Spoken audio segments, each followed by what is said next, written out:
السلام على حسين وعلى علي بن اعوذ باللہ من الشیطان الرجیم بسم اللہ الرحمن الرحیم الحمد للہ الذی لا یبلغ مدحتہ القائلون ولا یحصی نعماءہ العادون ولا یعدی حقہ المجتہدون الذی لیس لصفتہ حد محدود ولا نعت موجود ولا وقت معدود ولا اجل ممدود فطر الخلائق بقدرته ونشر الرياح برحمته الصلاة والسلام على الرسول المسدد المصطفى الامجد المحمود الاحمد سیدنا ومولانا ومولا الكونین جد الحسن والحسین عانی ابو القاسم محمد اللہم صل علی وآلہ الطیبین الطاہرین المعصومین الذین قال اللہ انما یرید اللہ لیذہب عنکم الرجس اہل البیت ویطہرکم تطہیرا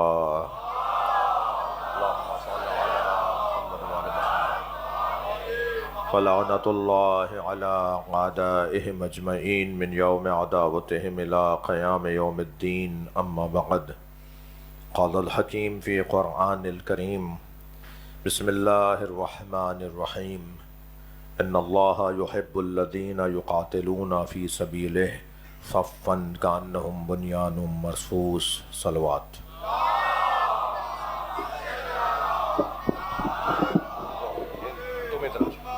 دو بچے ادھر آ جائیں تم ادھر آ جائیں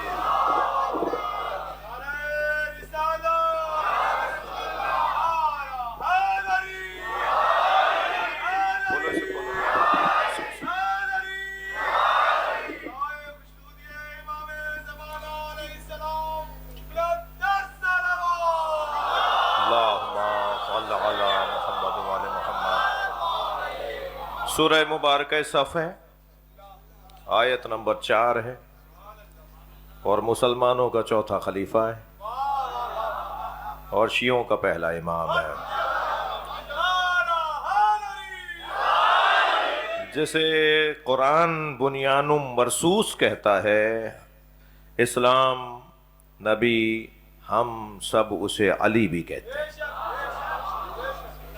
ارشاد حضرت احدیت ہے، پروردگار عالم کا احسان عظیم ہے کہ ہم بنیان مرصوص سے جڑے ہوئے لوگ ہیں، یعنی مضبوط اور سیسا پلائی ہوئی دیوار۔ قرآن ارشاد فرما رہا ہے ان اللہ یحب الذین یقاتلون فی سبیل اللہ فی سبیلہ، بتحقیق اللہ ان سے محبت کرتا ہے جو اس کی راہ میں جہاد کرتے ہیں، اس حالت میں کہ صف بن کے کھڑے ہو جاتے ہیں۔ صف کہہ بھی دیا ہوتا اور صف پر بھی آیت رک گئی ہوتی، علی بھائی صف پر بھی آیت رک گئی ہوتی تو گویا تب بھی ایک بہت بڑا عنوان تھا۔ یعنی اللہ کیا ارشاد فرما رہا ہے کہ وہ جو اللہ کی راہ میں جہاد کرنے والے ہیں، اور وہ ہر جہاد کرنے والا بھی نہیں، جس سے اللہ محبت کرتا ہے۔ جی اللہ سے محبت کا دعویٰ تو سب کریں گے، کون ہے دنیا میں جو کہے گا کہ میں اللہ سے محبت نہیں کرتا؟ کمال یہ ہے کہ اللہ محبت کرتا ہو، یعنی محب خدا ہونا کتنا مشکل ہے مگر پھر آسان ہے۔ محب خدا ہونا کتنا مشکل ہے مگر پھر بھی آسان ہے۔ محبوب خدا ہونا کہ اللہ جس سے محبت کرتا ہو۔ ہم کیا کہتے ہیں سرکار دو جہاں کو؟ محبوب کبریا۔ صلوات پڑھے ذرا محمد وآلہ۔ محبوب الہی، محبوب خدا، جی ہم نبی کو کہتے ہیں نا، اور قرآن یہ کہہ رہا ہے کہ ان اللہ یحب الذین یقاتلون فی سبیلہ، فی سبیلہ ہی کہیے کیونکہ رک رہا ہوں اس لیے فی سبیلہ کہیں گے، ٹھیک ہے، تجوید کے قاعدے کے مطابق. اور اگر میں ایک سانس میں پڑھوں گا آیت کو تو پھر پڑھوں گا ان اللہ یحب الذین یقاتلون فی سبیلہ صفا، جو اللہ کی راہ میں قتال کرتے ہیں، جہاد کرتے ہیں ایک کیفیت کے ساتھ. اب یہ حال بیان ہو رہا ہے ان مجاہدوں کا، عربی زبان میں سے حال کہتے ہیں نا، حال بیان ہو رہا ہے، کیفیت بیان ہو رہی ہے. اور حال اور تمیز جو ہے وہ منصوب ہوتی ہے، صفن، صفن، صفن نہیں بولیں گے، صفن، ٹھیک ہے. حال، تمیز، مفعول، ان کا اعراب منصوب ہوتا ہے. ان کا اعراب جو ہے وہ نصبی حالت میں ہوتا ہے، دو زبر لگیں گے یا ایک زبر لگے گا، ٹھیک ہے. کیا ہو رہا ہے ارشاد؟ ان اللہ یقاتلون فی سبیلہ صفا، اللہ کی راہ میں جہاد کرنے والے، ان سے اللہ محبت کرتا ہے کہ جب ان کی یہ حالت ہو کہ وہ صف بنا کے کھڑے ہوں. صف، صد کہتے ہیں، صد الباب کہتے ہیں، صد باب کریں اس کا. صد کہتے ہیں یہ جو ڈیم بنائے جاتے ہیں نا جی، کون کون سے ڈیم ہے پاکستان میں؟ منگلا، تربیلا. اس کی جو دیوار بنائی جاتی ہے نا، میں صرف ان بچوں کو متوجہ کرنے کے لیے ان کے سامنے رکھا ہوں کہ ان کی جو دیوار بنائی جاتی ہے نا وہ اتنی مضبوط بنائی جاتی ہے، یعنی شاید ڈیموں کی جو دیوار بنائی جاتی ہے نا، ڈیم کی جو دیوار بنائی اس سے زیادہ، ڈیم کی اس سے زیادہ مضبوط کام شاید ہی کسی دیوار کے بنانے میں ہوتا ہو. اب یہ تو علی بھائی بتائیں گے کہ میں صحیح کہہ رہا ہوں یا نہیں، لگتا ایسا ہے کہ ایسا ہی ہے جی. مضبوط ترین دیوار کہ جس کو پانی کا ریلا اور پانی کا بہاؤ، پانی کا دباؤ اسے گرانے نہ پائے، ایسا ہی ہے. اس کیفیت کو آپ کو سمجھانے کے لیے کہہ رہا ہوں، اس کیفیت کو عربی میں کہتے ہیں صف. اور نہ صرف صف بلکہ کأنہم بنیان مرصوص، اور صف بھی ایسی صف کے جس کو اندر سیسا ڈالا گیا ہو، جس کے اندر ایسے دھات اور ایسے کیمیکل اور ایسا مسالہ ڈالا گیا ہو کہ جس کو کوئی چیز توڑ نہیں سکتی. یہ صرف اللہ نے ہمیں سمجھانے کے لیے کہا ہے، یہ صرف اللہ نے ہمیں تمہارے ذہن میں کیا ہے؟ صلوات پڑھے ذرا محمد و آلہ. وہ کتنی مضبوط ہو سکتی ہے کوئی چیز جسے کوئی توڑ نہیں سکتا؟ یہ صرف یہ بات سمجھانے کے لیے پروردگار عالم نے مثال دی ہے بنیان مرصوص کہہ کر. کیا سوچتے ہو تم پڑھنے والوں سے، قرآن پڑھنے والوں سے، قرآن سمجھنے والوں سے اللہ یہ رہنمائی کر رہا ہے ان کی کہ تم کیا سمجھتے ہو کہ کون سی دیوار سب سے زیادہ مضبوط ہوتی ہے؟ تو اللہ نے پھر اسی کی مثال دی ہے کہ جو تمہارے تصور میں سب سے زیادہ مضبوط کوئی صد ہو سکتا ہے، دیوار ہو سکتی ہے، رکاوٹ ہو سکتی ہے، تو وہ ہے جسے بنیان مرصوص کہتے ہیں. یعنی اتنی مضبوط کہ اسے کوئی توڑ نہیں سکتا. اب یہ مادی اعتبار سے تو میں مان لیتا ہوں کہ مادی اعتبار سے کوئی اتنی مضبوط چیز ہو کہ جسے کوئی توڑ نہ سکے، لیکن عزیزان گرامی ذرا مادیات سے نکل کر سوچئے، دنیاوی مادی ذہنیت سے نکل کے سوچئے، کوئی ایسا وجود بھی ہو سکتا ہے کہ ساری دنیا اسے گرانا چاہے اور وہ اکیلا بھی کھڑا رہے؟ وہ جو اکیلا کھڑا،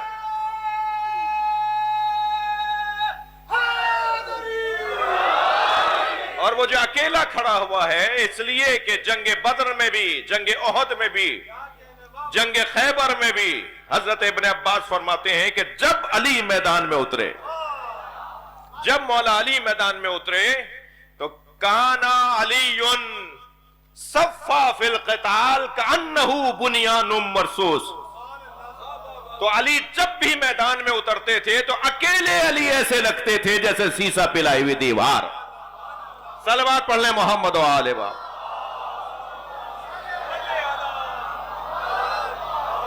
جو باہر بیٹھے ہوئے ہیں، جو اندر بیٹھے ہیں، ایک اور بلند صلوات.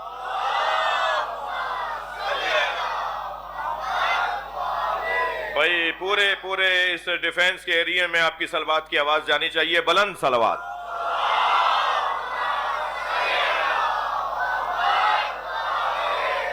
یہاں جتنے بھی ہمارے عزیز بستے ہیں، ان کا کوئی بھی مذہب مسلک ہو، ان سب کے رزق میں اضافے کے لیے بلند صلوات۔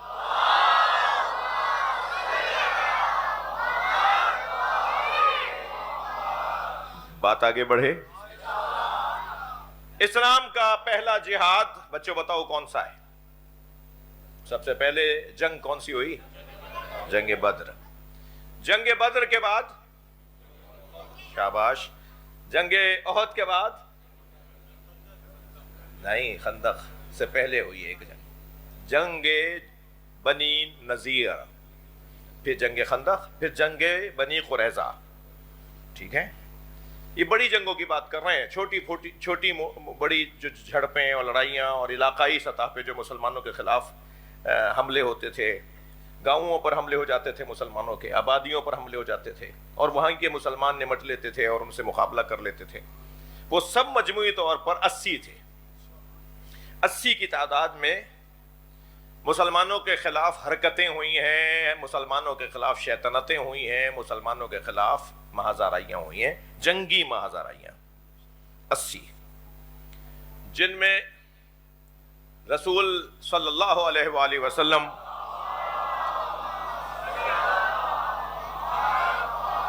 شریک ہوئے۔ انہیں کیا کہتے ہیں؟ غزوہ۔ تو غزوات یعنی ایک غزوہ کی جگہ، غزوہ کی جگہ جمع غزوات، اور جن میں حضرت شریک نہیں ہوئے انہیں کہتے ہیں سرایا۔ صحیح ہے، جن میں سرکار جانے کی ضرورت نہیں ہوئی اور وہ جنگ تمام ہو گئی اور جنگ مسلمانوں نے جیت لی۔ اور کوئی ایسی جنگ نہیں ہے جو مسلمان جیتے نہ ہوں۔ میں یہ جوش ولا میں نہیں کہہ رہا، میں مولائی ہوں اس لیے نہیں کہہ رہا، حقیقت بتا رہا ہوں۔ کہیں تو مولا علی کا خط چلا جاتا تھا تو جنگ جیت جاتے تھے، کہیں علی کو جانے کی بھی ضرورت نہیں ہوتی تھی۔ مگر اتنا طے ہے کہ یہ 80 چھوٹی بڑی جنگیں اور غزوات اور سرایا ملا کر، ان سب کے بارے میں مجموعی طور پر میرے مولا امام جعفر صادق علیہ السلام کا فرمان،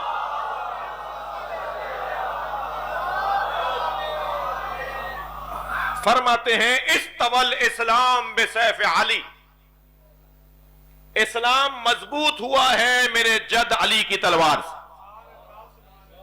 اسلام کی مضبوطی میرے جد علی کی تلوار سے ہوئی ہے۔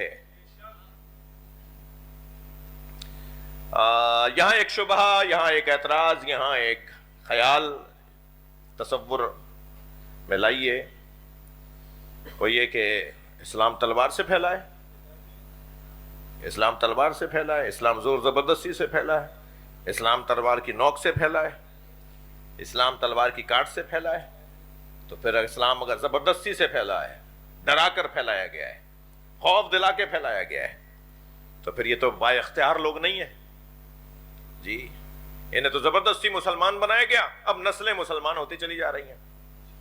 تو پہلا جواب تو یہ کہ اگر صرف اور صرف یہودیوں کی طرح مسلمان خاندان ہی مسلمان رہتے، اس لیے کہ وہ تبلیغ نہیں کرتے نا، وہ یہودی بنانا نہیں چاہتے، ٹھیک ہے۔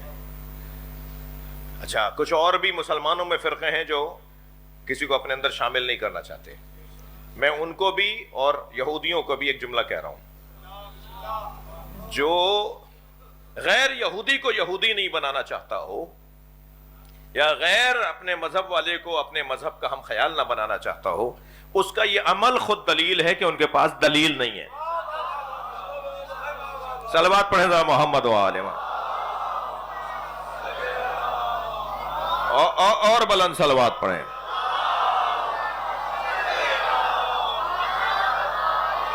دلیل لائیے نا، اسلام تلوار کے زور پر، معاف کیجئے گا، نہیں پھیلا، اسلام تلوار کے زور پر نہیں پھیلا ہے۔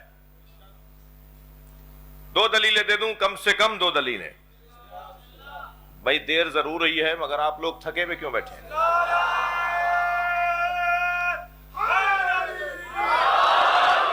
یہ تو پہلے سے طے تھا نا کہ میں آج 11 بجے آپ کی خدمت آؤں گا۔ دو دلیلیں دے رہا ہوں کہ اسلام تلوار کے زور پر نہیں پھیلا۔ پہلی دلیل مسلمانوں پر حملہ ہوتا تھا، مسلمان حملہ نہیں کرتے تھے۔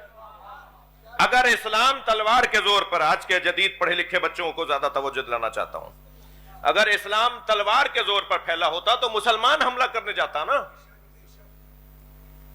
مارتے رہو، ڈراتے رہو، تلواریں چلاتے رہو، دھڑا دھڑ مسلمان کرتے رہو، گاؤں کے گاؤں، شہر کے شہر مسلمان ہو جائیں گے جب تمہارا لشکر آ رہا ہوگا. جیسا ایسا ہوا بھی تاریخ کے اندر.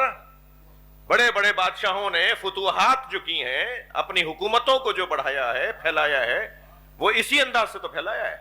آپ بر صغیر کی تاریخ لے لیجئے. بر صغیر کی تاریخ میں کیا ہوا ہے؟ ٹھیک ہے کہ وہ مسلمان حکمران تھے، یہی تو بات سمجھانے کی ہے. اسلام میں حکمران آئے گا، اسلامی مملکت تلوار کے زور پر نہیں، نہ بنے گی نہ چلے گی. مسلمان کی تاریخ اور ہے، اسلام کی تاریخ اور. میرے محترم مجمع نے میری بات لے لی. اسلام کی تاریخ اور ہے، مسلمان کی تاریخ اور ہے. میرا پسندیدہ مضمون ہے، بہت دیر بول سکتا ہوں لیکن جو آج سوچ کر آیا ہوں اسے دور ہو جاؤں گا. ایک جملے میں اس تقسیم کو میں ایک جملے میں آپ کے سامنے عرض کروں گا. اسلام کی تاریخ اور ہے، مسلمان کی تاریخ اور ہے. جہاں دیواروں میں لوگوں کو زندہ چنا جاتا ہو، جہاں گھڑے بھر بھر کے شراب پی جاتی ہو اور بیٹھے ہوں نبی کے تخت پر، ضروری نہیں ہے کہ وہ اسلام کی تاریخ ہو. ہرگز وہ اسلام کی تاریخ نہیں ہے. اسلام کی تاریخ میں اور مسلمان کی تاریخ میں فرق یہ ہے کہ جہاں روب، دھونس، مجمع، طاقت، تلوار، نیزہ، بھالا، برچی کی بنیاد پر بات منوائی جائے وہ مسلمان کی تاریخ ہے، اور اہل بیت کی تاریخ اسلام کی تاریخ.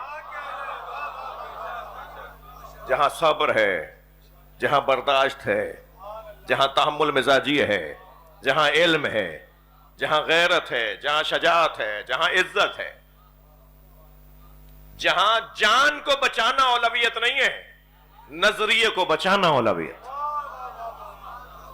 جہاں حکومت کو طول دینا، توجہ ہے، جہاں حکومت کو طول دینا اسلام نہیں ہے. حکومت آتی جاتی اور آنے جانے والی چیز ہے. جو چیز تمہیں زندہ رکھے گی وہ تمہاری انسانیت ہے.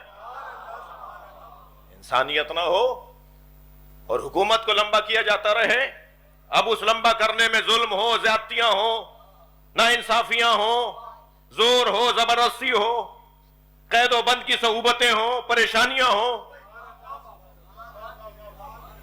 یہ تو کوئی حکومت نہیں ہے.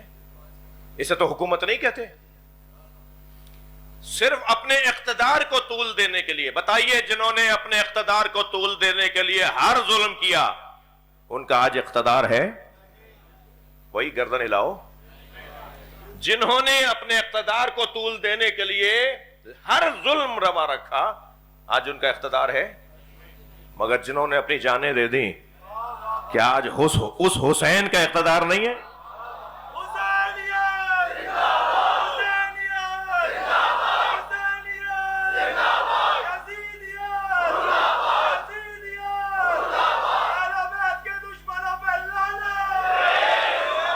امام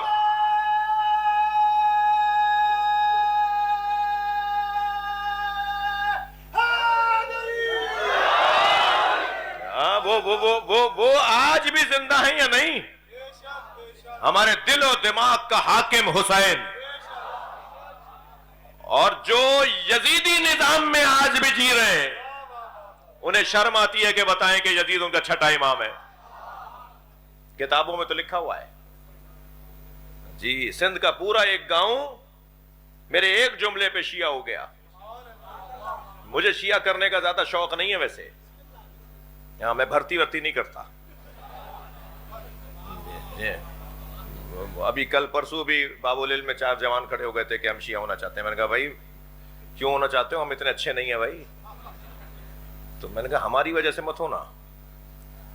میں نے ان کو کہا کہ تمہیں اگر مکتب اہل بیت کو اپنانا ہے تو ہماری وجہ سے مت ہونا. ہمارا بہت اچھا حال نہیں ہے، ہمارا صرف اتنا اچھا حال ہے کہ ہم مظلوم کے پیچھے کھڑے ہیں. بس اس سے زیادہ تو ہمارا کوئی کردار ہی نہیں ہے. صلوات پڑھے محمد و آل محمد.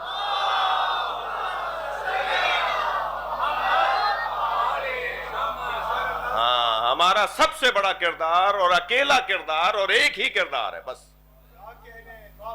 کہ ہم ظالموں کے پیچھے نہیں کھڑے, ہم مظلوموں کے پیچھے کھڑے ہیں. جی سن لیا نا آپ نے. تو اس نے ان جوانوں سے, میں نے کہا بھائی بتاؤ, سچ سچ بتاؤ کہ کیوں شیعہ ہو رہے ہو.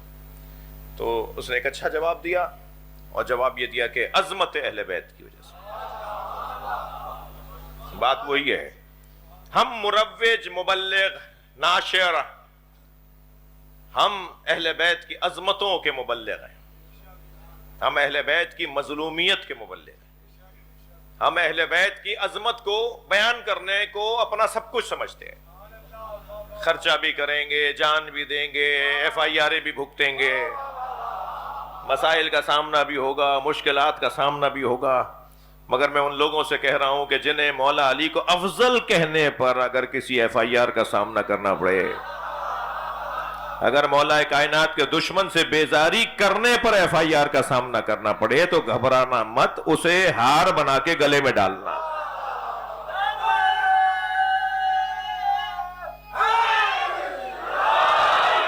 اس کی بنیاد پر پریشان نہیں ہونا. FIR کو اپنے لیے پلاسٹک کوٹنگ کروا کر, فریم کروا کے گھر میں لگوانا, اس لیے کہ رجسٹرڈ مولائی ہو گئے ہو.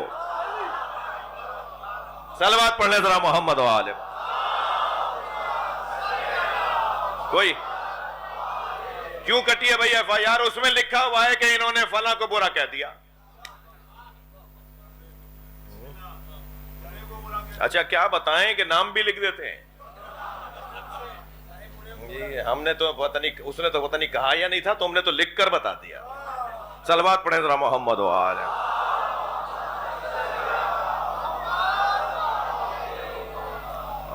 اور جنہوں نے مولا علی کو خلیفہ بلا فصل کہا تھا.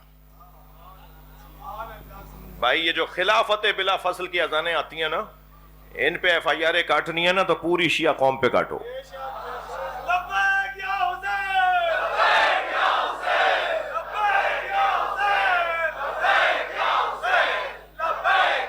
بلند تر صلوات پڑھیں گے محمد و آل محمد پر.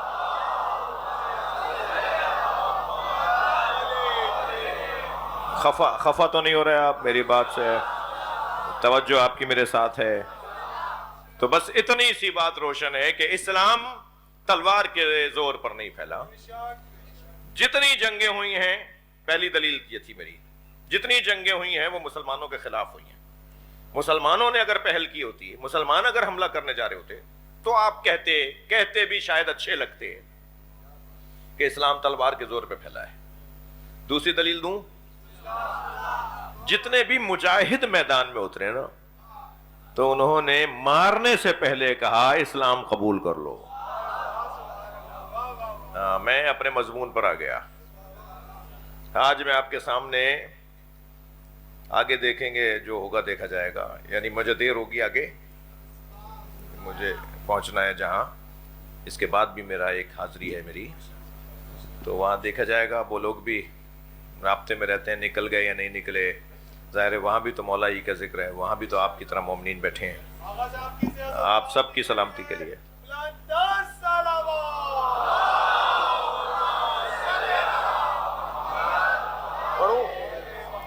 مگر تھوڑی دیر تو ایک مولا کا جہاد, ایک مولا کی تلوار پڑھنا چاہ رہا ہوں. جی تو وہ تلوار کون سی تلوار ہے؟ وہ مولا علی کی تلوار ہے کہ جو تلوار خندق میں چلی. جی جنگ خندق پڑھوں تھوڑی سی. اور میری تو گزارش ہے ذاکرین سے, خطبات سے, کہ جہاد کا دور ہے یہ, مسلمانوں کا کافروں کے خلاف جہاد کا دور ہے. جتنا زیادہ مولا علی کی تلوار پڑھ سکتے ہو پڑھو, تاکہ فوجیوں کو حوصلہ ملے, سپاہیوں کو جان ملے. صلوات پڑھیں ذرا محمد و آل محمد. اللہم صل علی محمد و آل محمد.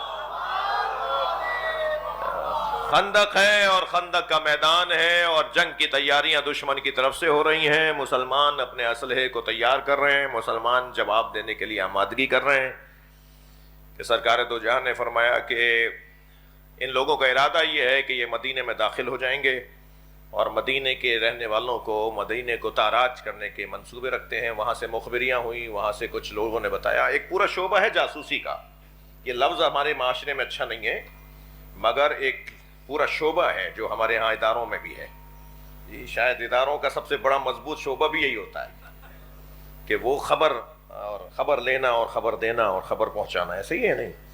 تو یہ جو مخبری کا شعبہ ہے نا، یہ جاسوسی کا جو شعبہ ہے، اس کے بانی یعنی آپ لفظ جاسوس کو ذرا منفی معنی سے ہٹا کر سوچئے تو اس کی بنیاد نبی مکرم نے ڈالی ہے، اور اس کا جو سب سے پہلا چیف بنایا گیا ہے، نام بتا دوں جی، انگریزی میں نام لیجئے، اس کا کیا ہے؟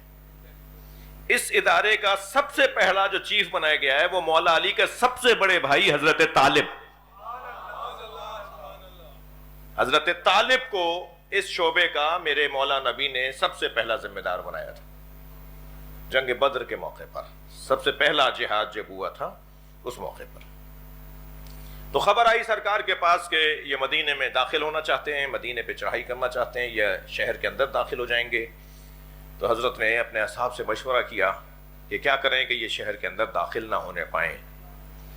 تو حضرت سلمان فارسی نے مشورہ دیا کہ شہر کے باہر جس طرف جنگ ہونی ہے، جس میدان سے وہ اندر آئیں گے، جس رستے سے وہ اندر آئیں گے، اتنے ہی بڑے رستے کے اوپر ایک خندق کھودی جائے، ایک گڑھا کھودا جائے جی، اور اتنا چوڑا ہو وہ گڑھا کہ تیز رفتار گھوڑا جو جست لے کر دوڑتا ہے، جست لے کے دوڑتا ہے، یعنی چھلانگے لگا کے دوڑتا ہے، وہ گھوڑا بھی اگر جست لے تو وہ خندق کو پار نہ کر سکے، اتنی چوڑی خندق ہونی چاہیے جی، اتنی چوڑی خندق ہونی چاہیے۔ تو ایسا ہی ہوا، خندق کھودی گئی اور اتنی بڑی خندق کہ گھوڑا بھی اس طرف نہ آ سکے، ٹھیک ہے۔ تو بہرحال کچھ یہاں بھی ہوں گے نا جو وہاں جانا چاہ رہے ہوں گے، منافقین تو تھے نا بھائی جی، اور سورہ منافقون جو ہے وہ تو آ چکی ہے نا، تو شاید یہاں والوں کو بھی روکنا تھا بعض کو کہ تم وہاں کہاں جا رہے ہو، اور انہیں تو روکنا ہی تھا۔ اور جب وہ خندق کھود دی گئی تو جنگ کا آغاز ہوتا ہے، مگر ایک ایسا پہلوان ہے جس کا گھوڑا چھلانگ لگا کے آ گیا اور اس کا نام ہے عمرو ابن عبد ود۔ اس کا گھوڑا یہ اونٹ کے بچے کو تو پیروں سے پکڑ کے گھما کے پھینک دیتا، یہ والی کیفیت تھی اس کی۔ قوی ہیکل آدمی، جلاد نما انسان جی، دیو ہیکل کہیے، دیو ہیکل، دیو بھی کہیں ناراض نہ ہو جائے، اس قسم کا آدمی۔ اور یہ ایک مرتبہ پھاند کر اس طرف آ گیا، اور اس آنے کے بعد آواز دی، کون ہے تم میں جو میرے ہاتھوں مرے تو شہید کہلائے اور مجھے مار دے تو غازی کہلائے۔ سناٹا، خاموشی، ایسی نہیں جیسے اس وقت ہے، معاف کیجیے گا، سناٹا، خاموشی، آپ کی تو توجہ کی وجہ سے ہے نا، آپ سننا چاہ رہے ہیں نا۔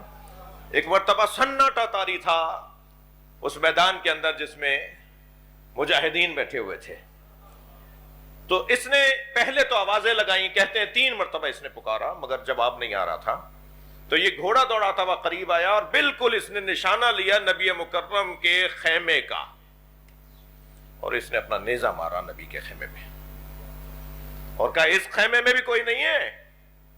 یہ بہت بڑی توہین تھی سرکار کی، یہ نہ صرف سرکار کی توہین تھی، تھکے تو نہیں بیٹھے، نہ صرف یہ سرکار کی توہین تھی بلکہ یہ مرکز اسلام کی توہین تھی، یہ کائنات کے سب سے بڑے وجود کی توہین تھی۔ اس نے جب خیمے پر نیزہ مارا تو وہ نیزہ جا کر خیمے کے در پہ آ کے لگا، بالکل دروازے پہ آ کے لگا۔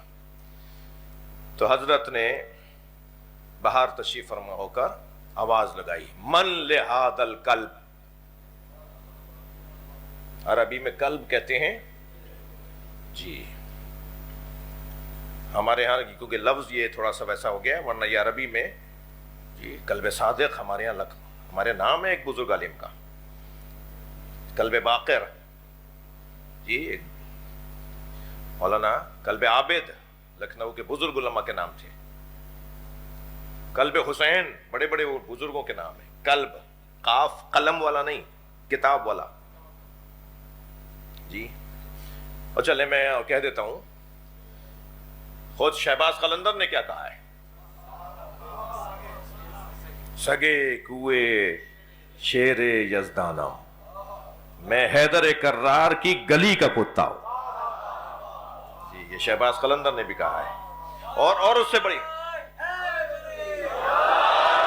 اور اس سے زیادہ آگے چلے جائیں، قرآن مجید میں بھی یہ قلب کا لفظ استعمال ہوا ہے، اور آیت اللہ وحید خراسانی، اللہ ان کے درجات، اللہ ان کی کو صحت و سلامتی عطا فرمائے، وہ فرماتے ہیں کہ اگر میں یہ کہہ دوں کہ میں اہل بیت کے دروازے کا کتا ہوں تو مجھے اللہ سے معافی مانگنے پڑے گی، دلیل نہیں ہے، دعویٰ بڑا ہے۔ میں اگر اہل بیت کے دروازے کا اپنے آپ کو کتا کہہ دوں تو میرے پاس دعویٰ بڑا ہے، دلیل نہیں ہے۔ اور وہ کہتے ہیں کہ اس لیے دلیل نہیں ہے کہ کتے کی صفت یہ ہے کہ اسے ٹکڑا ڈالا جائے تب بھی دروازے پر، اور مالک ٹکڑا نہ ڈالے تب بھی دروازہ چھوڑ کر نہیں جاتا۔ اہل بیت نے کب ہمیں ٹکڑا نہیں ڈالا جو ہم دروازہ چھوڑ کر نہ گئے ہوں؟ ہمیشہ دینے والے لوگ، ہمیں تو آزماتے ہی نہیں ہیں یہ، اس لیے دعویٰ بڑا ہے۔ یہ ایک بہت مرجع تقلید ہے اس وقت، بزرگ عالم ہیں، ان کے جملے ہیں۔ اور شیخ توسی رحمت اللہ علیہ کتنا بڑا نام ہے علماء امامیہ میں، بڑے ناموں میں ایک، اگر آپ 20 بڑے نام ہمارے تاریخ تشیع کے نکالیں گے ان میں ایک نام آئے گا شیخ توسی رحمت اللہ علیہ، شیخ الطائفہ، پوری شیعہ قوم کا شیخ کہا گیا ہے انہیں، امامیہ کا، اثنا عشریہ کا انہیں شیخ کہا گیا ہے، بڑا شیخ سردار۔ انہوں نے کہا جب میں مر جاؤں تو میرا جنازہ مولا کی حرم کے دروازے میں دفنانا، جی کاظمین میں دفنے، وہ امام موسیٰ کاظم کے مزار میں دفنے، امام محمد تقی کے مزار میں دفنے، دادا اور پوتے کے مزار میں دفنے۔ انہوں نے کہا تھا کہ مجھے وہاں دروازے میں دفنا دینا، اور دیوار پر میرے نام کی تختی لگا کر اوپر یہ لکھنا وَقَلْبُهُمْ بَاسِطٌ ذَرَائِهِ بِالْوَسِيدِ، جو اصحاب کہف کے کتے والی آیت ہے نا، جی لکھ دینا اس تختی کے اوپر کہ یہ ان کے دروازے کا کتا ہے جو دروازے پہ ہاتھ پھیلائے بیٹھا ہے۔ صلوات پڑھ لیں ذرا محمد و آل۔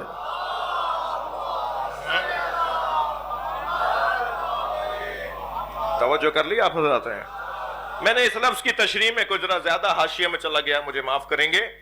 سرکار نے فرمایا اس کتے کی زبان کا، اچھا کتے بھی تو دو طرح کے ہوتے ہیں، کم سے کم تو دو مانیں گے نا، اب دو طرح کے مانیں گے نا۔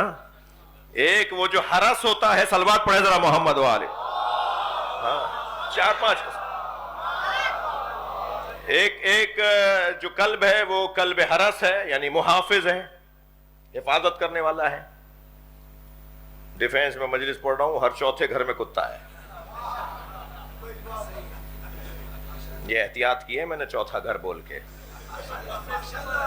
نہیں بس وہ تو اب میں زیادہ ناراض بھی نہیں کرنا نا۔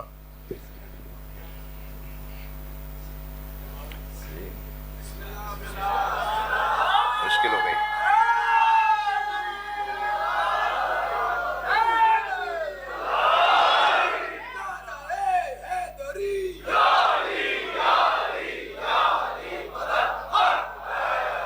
میں شرعی مسئلہ بتانے کا پابند ہوں، آپ میں سے کسی کے خوشنودی اور ناراضگی کا ذمہ دار نہیں ہوں۔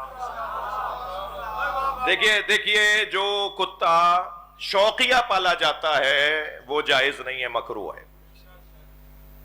لپٹ رہے ہیں، چپٹ رہے ہیں، ساتھ کھلا رہے ہیں، ساتھ بٹھا رہے ہیں، شوقیہ نہیں۔ مگر وہ قلب جو حرس ہے نا، محافظ کتا، اس کا پالنا جائز ہے۔ اب جتنا کہہ رہا ہوں اتنا ہی رکھیے گا۔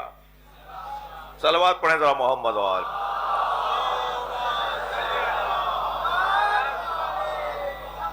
زیادہ حاشیہ ہو گیا، مجھے معاف کریں گے،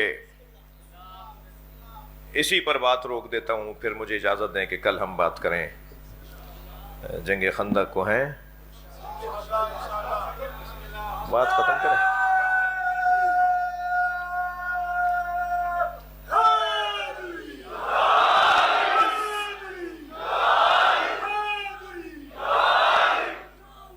سرکار نے فرمایا من لہذا الکلب، مصائب نہیں پڑھ رہا لیکن تیاری کر رہا ہوں زیادہ پڑھنے کی. کون ہے جو اس کتے کی زبان بند کرے؟ کم سے کم نبی نے اتنا بتا دیا، میرے دروازے کی توہین کرنے والا.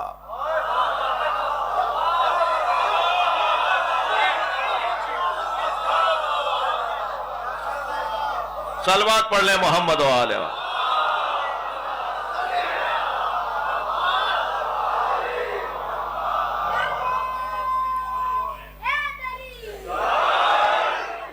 جی ایک مرتبہ توجہ چاہوں گا. جی طائرات علی رؤوسہم، کیفیت یہ ہو رہی تھی کہ جیسے سروں پہ پرندے بیٹھے ہوں، سر ہلائیں گے تو اڑ جائیں گے. جی ایسے سر جھکائے بیٹھے کہ طوطا ووطا سر پہ بیٹھا ہو نا تو کیسی کیفیت ہوتی ہے، تو وہ ہلانے نہیں چاہ رہے. اچھا گردن جھکائے ہوئے ہیں، یہ سامنے دیکھ لیا اور نبی نے دیکھ لیا اور نبی نے کہہ دیا تم چلے جاؤ تو بڑا مسئلہ بن جائے گا. صحیح ہے؟ تو تاریخ ہے نا کہ ایک سر گردن جھکائے جیسے سروں پہ پرندے بیٹھے ہیں. تو ایک مرتبہ حضرت نے فرمایا کون ہے جو اس کتے کی زبان بند کرے؟ تو ایک آواز آئی، اتأذن لی یا رسول اللہ.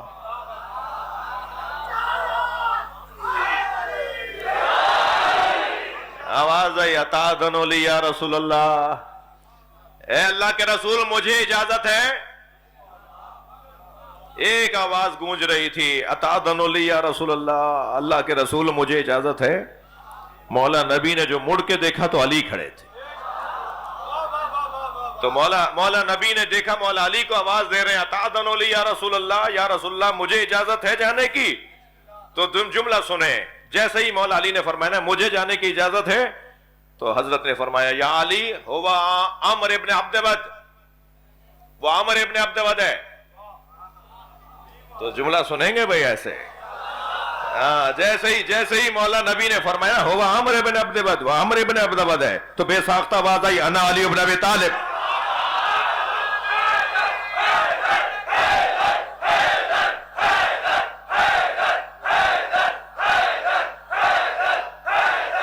بلندتر صلوات.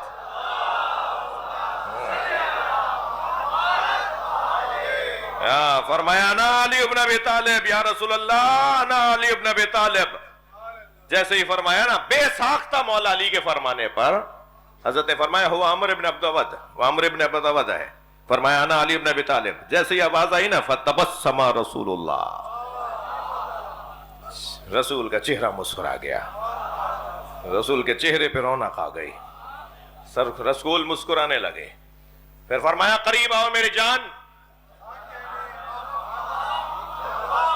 ہاں لب و لہجہ دیکھیے. فرمایا میری جان قریب آؤ. اپنے سر سے امامہ اتارا. ابھی انہیں بستر گوارا نہیں ہے، یہ امامہ بھی دے رہے ہیں.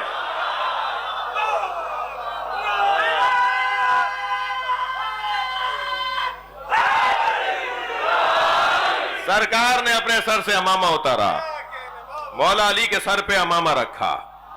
سرکار دو جہاں نے اپنی ہی تلوار علی کو حمائل کی، سرکار نے اپنی ہی زرہ علی کو خود پہنائی، سرکار نے اپنی نالے نے اتار کے علی کو پہنائی. یہ دو ہی بدن تو ہیں جو ایک جیسے ہیں. بستر پہ لیٹے تو ایک، لباس پہنے تو ایک. میرے مولا نبی مولا علی کو ایسے سجا رہے ہیں جیسے میدان خندق میں دولہا جا رہا ہو. کیسے سجایا جاتا ہے؟ گھر کے بڑے دولہا سجاتے ہیں نا، دولہا کو گھر کے بڑے سجاتے ہیں نا، بناتے ہیں نا. سہرا کون باندھتا ہے؟ آمادہ کیا مولا نبی نے مولا علی کو اور فرمایا علی جاؤ، جا کر قتال کرو. اور ایک مرتبہ علی کو یہاں بھیج رہے ہیں, وہاں اپنے اصحاب کی طرف دیکھا. بتاؤں کیا بولا؟ تسلی دے دی, کف اللہ القتال المومنین بیدہ, اللہ نے تم سب پہ سے جہاد اتار دیا ہے, علی کافی ہے. اللہ نے مومنین سے قتال کو کافی قرار دیا, علی کے ذریعے کافی قرار دیا, علی کو ہی کافی قرار دیا, مومنین کو جہاد سے معاف کر دیا, علی میرا کافی ہے. ادھر مولا علی روانہ ہوئے اور ادھر پہلا جملہ اپنے اصحاب سے اور اپنے مجاہدوں سے یہ فرمایا, اور دوسرا جملہ مجاہدوں سے فرمایا جو تاریخ کے اندر محفوظ ہو گیا. اور وہ جملہ سنا دوں, برز الایمان کلہ الی الکفر کلہ. آج مکمل ایمان مکمل کفر کے سامنے جا رہا.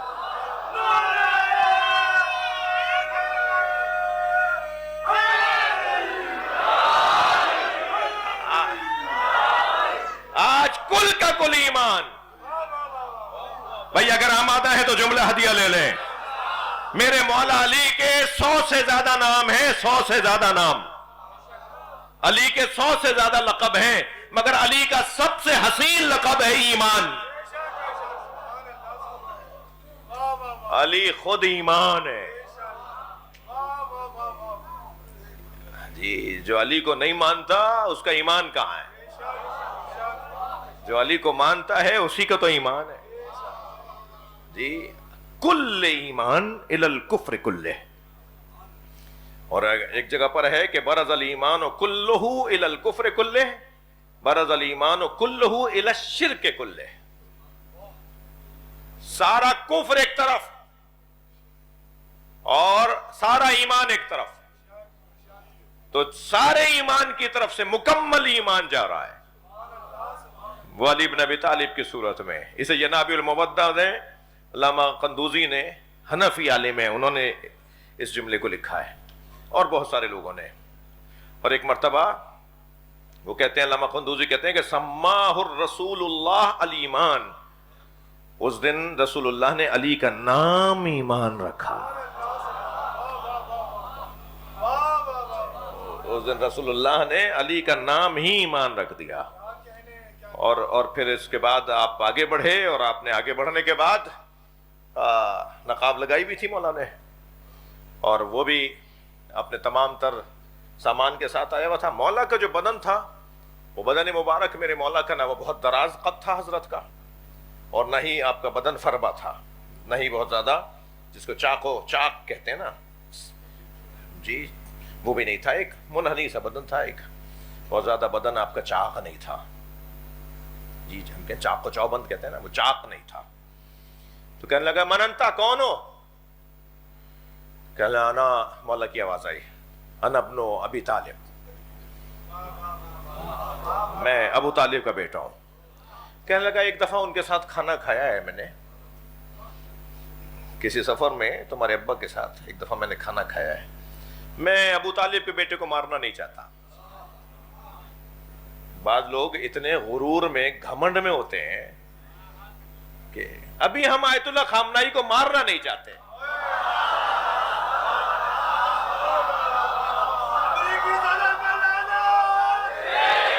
صلوات پڑھیں محمد و آل محمد پر.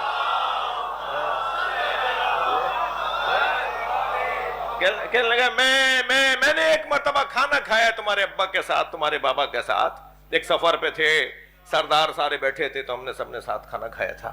میں ابو طالب کے بیٹے کو مارنا نہیں چاہتا. جملہ سنیں گے؟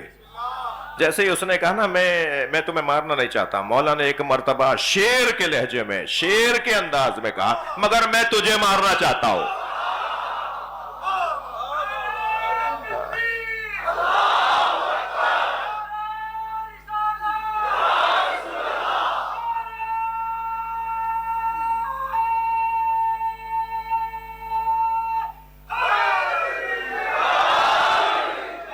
اچھا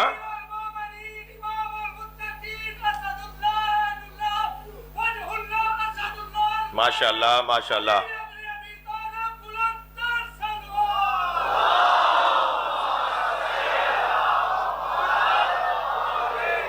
جیسے ہی حضرت نے فرمایا نا میں تجھے مارنا چاہتا ہوں، تو کہنے لگا اچھا تو پھر اپنی زندگی کی آخری بات کرو.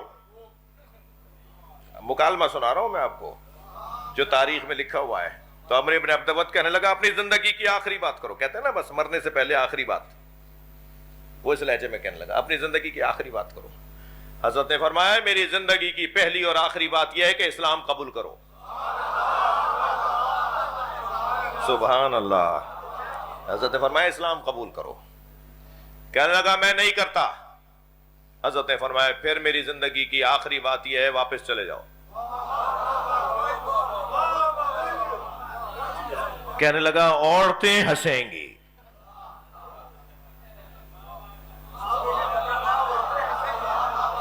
کم سے کم عرب غیر مسلم جی جنگجوؤں کو پتا تھا کہ میدان سے بھاگنے پہ عورتیں ہنستی ہیں. صلوات پڑھے ذرا محمد و آل محمد.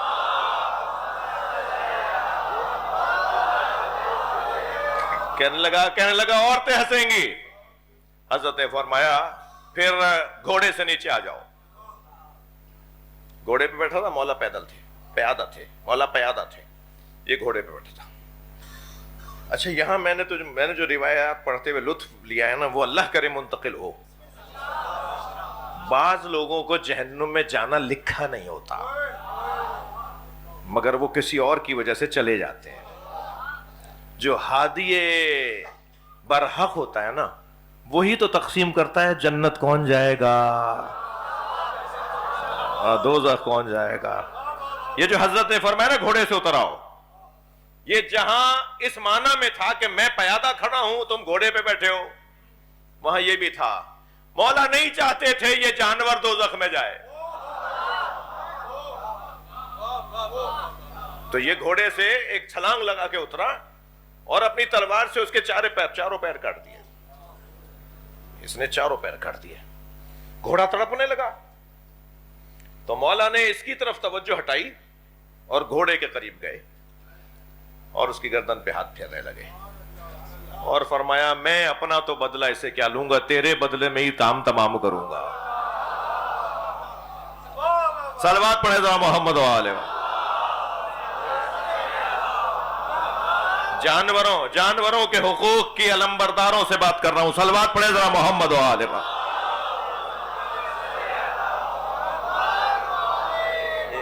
مولا نے گھوڑے کی گردن پہ ہاتھ پھیرا.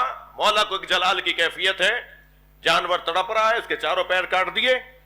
اب اس نے تلوار اٹھائی، کہنے لگا اضرب، مارو. پرانا طریقہ، اہل بیت کا پرانا طریقہ، نبی والوں کا پرانا طریقہ، حملہ کرنے میں پہل نہیں کرتے. کہنے لگا مارو. حضرت نے فرمایا میں حملہ کرنے میں پہل نہیں کرتا، تم مارو گے. اس نے تلوار اٹھائی مولا کی طرف، توجہ چاہوں گا. اس نے تلوار اٹھائی مولا کی طرف کہ یہ مولا کے سر پہ تلوار لگائے. مولا نے اس کے پیر کاٹے. عجیب منظر ہے جو تاریخ میں. صلوات پڑھے مولا کی ذات پر.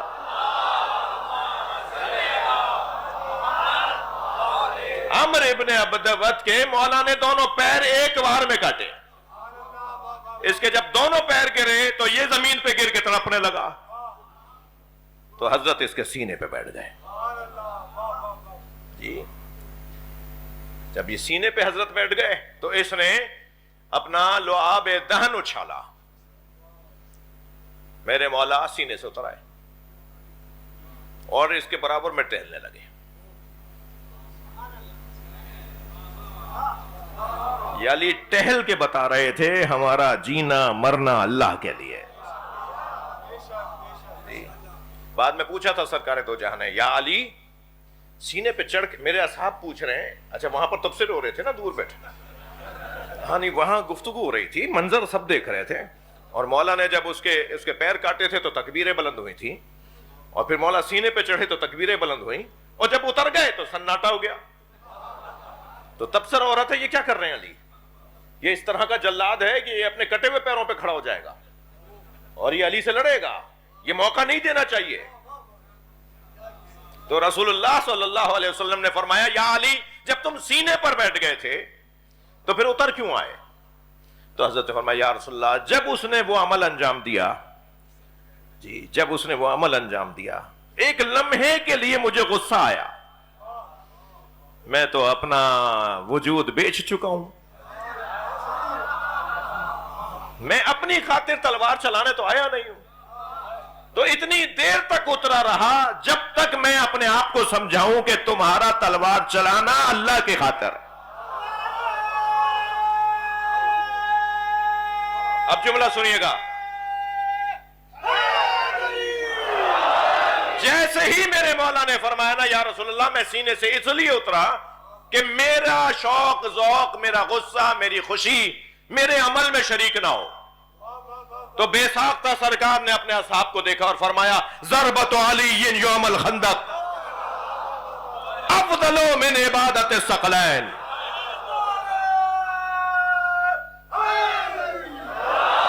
خندق کے دن آج کے دن علی کی ایک ضربت ثقلین کی عبادتوں سے افضل، علی کی ایک ضربت ثقلین کی عبادتوں سے افضل۔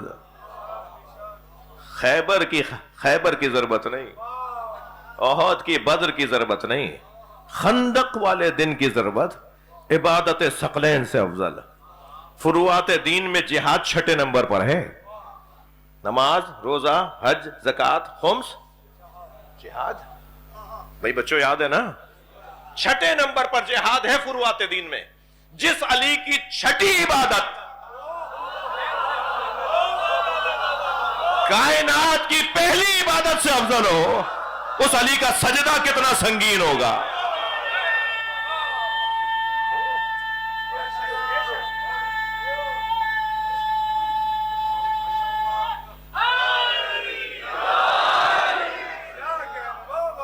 جس علی کی ایک ضربت ثقلین کی عبادت سے، ضربت علی یوم الخندق معادل علی عبادت الثقلین، برابر نہیں۔ ساری کائنات کی عبادتوں کو ترازو کے ایک پلڑے میں رکھو، علی کی ایک ضربت ترازو کے دوسرے پڑے تو دونوں کا وزن ایک جیسا ہو جائے، یہ نہیں ہے، بلکہ افضل، سنگین ہے۔ علی کی ایک ضربت سنگین ہے سب کی عبادتوں سے۔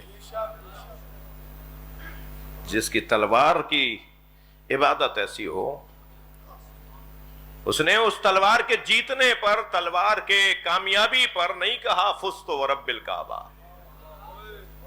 اس نے نہیں کہا کہ میں کامیاب ہو گیا۔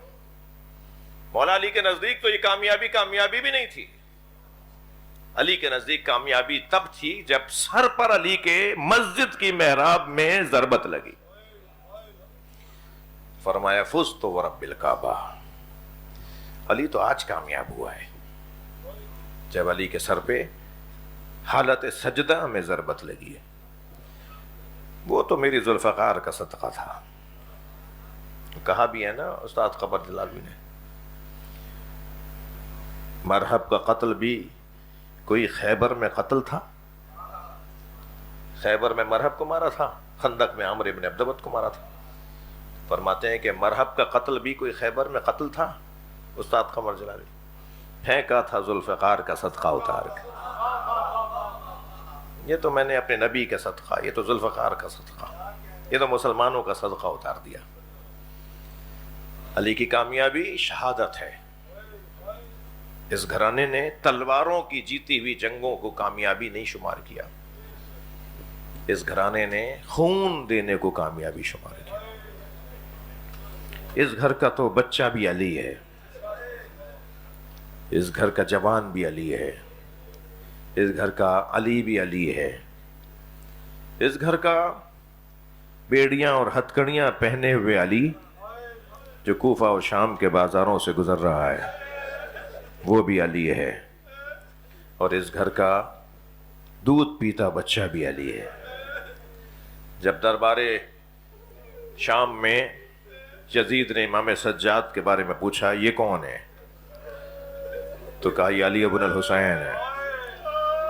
تو کہا مجھے تو بتایا گیا ہے کہ کربلا میں حسین کے بیٹے علی کو مار دیا، اس نے کہا نہیں، یہ کون ہے؟ یہ جو زنجیروں میں جکڑے ہوئے ہیں یہ کون ہے؟ کہا یہ حسین کے بیٹے علی ہیں، علی زین العابدین۔ تو کہنے لگا مجھے تو گزارش پہنچائی گئی ہے، مجھے تو رپورٹ دی گئی ہے کہ کربلا میں حسین کے بیٹے علی کو مار دیا۔ تو امام سجاد نے خطبہ ارشاد فرمایا، حضرت نے فرمایا وہ میرا بھائی علی اکبر تھا۔ تو کہا ایک بچہ بھی تو مارا ہے کربلا میں جس کا نام علی تھا۔ کہا وہ میرا بھائی علی اصغر تھا۔ کہا پھر آپ کا نام کیا ہے؟ کہا علی زین العابدین۔ تو کہا سب بھائیوں کے نام علی؟ کہنے لگا سب بھائیوں کے نام علی، ایک بھائی علی، ایک چھوٹا بھائی علی، آپ علی، سارے بھائی علی۔ تو امام نے فرمایا میرے بابا حسین فرماتے تھے کہ اگر اللہ مجھے 100 بیٹے دیتا تو میں سارے بیٹوں کے نام علی رکھتا۔ علی نام کو روکا جائے گا نا، علی نام سے بغض ہوگا نا، علی نام رکھنے والوں پر پابندیاں لگیں گی نا، علی نام رکھنے والوں کے اوپر سختیاں آئیں گی نا۔ یہ اہل بیت رستہ جانتے تھے کہ تم پابندیاں لگاؤ، رکاوٹیں ڈالو۔ آج بھی آپ عرب دنیا میں چلے جائیں، یہ ہمارے جو امارات کی دنیا ہے، یہاں سے تو علی زین العابدین، محمد باقر، جعفر صادق، ائمہ کے ناموں پہ جو سنی بھی ہوں تو ان کو بھی نکال دیا جاتا ہے۔ پوچھتے ہی نہیں ہے کہ بھئی تم سنی ہو یا شیعہ ہو، بس نام اگر اہل بیت کے نام پر ہے۔ 1400 سال پرانی کہاں بات کر رہے ہیں آپ؟ آج کے زمانے میں آپ چلے آئے نا، ابھی ہو رہا ہے نا یہ۔ مولا فرماتے تھے، میرے بابا فرماتے تھے کہ اگر اللہ مجھے 100 بیٹے دیتا تو میں سارے بیٹوں کے نام علی رکھتا۔ عزادارو، باہر بیویاں بھی آئی ہوئی ہیں، خواتین بھی آئی ہوئی ہیں، دودھ پیتے بچوں کو بھی لائی ہیں، اور آج کی مجلس میں تو دودھ پیتے ہوئے بچے زیادہ آتے ہیں نا، اس لیے کہ آج کی مجلس بنام علی اصغر ہے۔ ابھی کچھ دیر کے بعد آپ جھولے کی بھی زیارت کریں گے نا، جب جھولے کی زیارت کریں تو خیال رہے یہ وہ جھولا ہے جسے آج ہم سالم دیکھ رہے ہیں، مگر کربلا میں اسے جلا دیا گیا تھا۔ جب خیمے جلے تھے نا تو علی اصغر کا جھولا بھی جل گیا تھا۔ میں نے کتابوں میں پڑھا ہے جب جناب زہرا محشر میں آئیں گی نا بی بی، تو بی بی کے پاس ایک گٹھڑی ہوگی، اور وہ عرش کے سامنے جب بی بی اپنی سواری رکوائیں گی تو پھر بی بی گٹھڑی کھول کھول کر ایک ایک چیز نکالیں گی اور اللہ سے انصاف مانگیں گی۔ وہ چیزیں بتا دوں، ایک خون بھرا کرتا، امام حسین کا خون بھرا کرتا نکالیں گی اور اللہ سے انصاف مانگیں گی۔ بتا دوں اور کیا نکالیں گی؟ عباس کے کٹے ہوئے بازو۔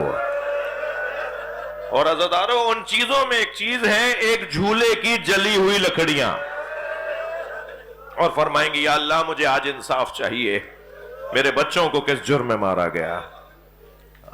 عزادارو، جب آج کے دن آپ مصائب سنا کریں، مصائب پڑھا کریں، تو ابھی آپ جھولے کو دیکھیں، شبیہ ہے نا یہ تو، جب اس جھولے کو آپ دیکھیں تو کچھ دیر کے لیے اس بچے کی ماں کو سلام ضرور کیجئے۔ بڑا حوصلہ تھا جناب رباب کا، بڑا حوصلہ تھا۔ بہت دیر ہو گئی ہے، میں بہت زیادہ آپ اپنے ذہنوں کو ذرا کربلا لے آئیے، میں مصائب کے بیان کو مکمل کروں۔ اس بچے کی ماں کو ضرور سلام کیا کریں۔